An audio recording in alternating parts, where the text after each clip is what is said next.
વાર્તા સાંભળવાના કે પોયરાઓ? ચાલો તો મેં તમને બધાને એક વાર્તા કેમ હા કે તો વાર્તા તમને મેં છે ને એક શેઠની કેમ શેઠ ને શેઠાણી રહેતા હતા તો શેઠ છે ને બહુ ડરપોક હતો હા કે પછી સગન દાદા હું થયું? શેઠ ને શેઠાણી રાતના ઊંઘતા હતા ને તો એ લોકોના ઘરમાં ચોર ભરાઈ ગયો. ચોર ભરાઈ ગયો કે સગન દાદા? ચોર ભરાઈ ગયો ને તો સીધો તેને અંધારામાં કઈ દેખાયું ને તો તે રસોડામાં ભરાઈ ગયો. પછી હું થયું સગન દાદા?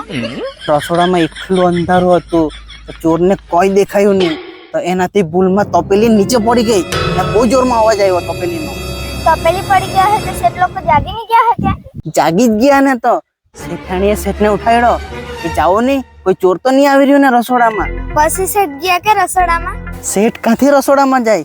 શેઠ તો બહુ ડરપોક એટલે તે તો ત્યાં ખાટલા પાસે જ હુતા હુતા કહે કોણ છે? પછી સગન દાદા હું થયું? તો ચોર ગભરાઈ ગયો. ચોર કરે મેં હું કેમ? પછી એને યાદ આવ્યું ચોર કે કેમ કે એટલે શેઠ કહે કે એ તો મીનડી છે તું હુઈ જા એમ કે શેઠાણીને. ડરપોક એટલે એ ગયો નહીં. પછી થોડીક વાર એને પાછી તપેલી પડી ગઈ તો શેઠાણી પાછી શેઠને કહે કે જાવ નહીં ચોર હે. પછી શેઠ ગયા કે? શેઠ ક્યાંથી જાય? શેઠ તો ડરપોક એટલે શેઠે ખાટલા પાસે જ બૂમ મારી કોણ છે? તો ચોર કે મિયાઉ. હું કે પછી હું થયું સગન દાદા?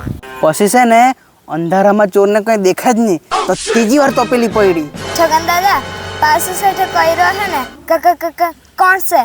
ની આ વખતે તો ચોરો જેટલો ગભરાઈ ગયો ને તો ચોર જ બોલી પડ્યો કોણ છે? તો શેઠ કે મિયાઉ. હું કે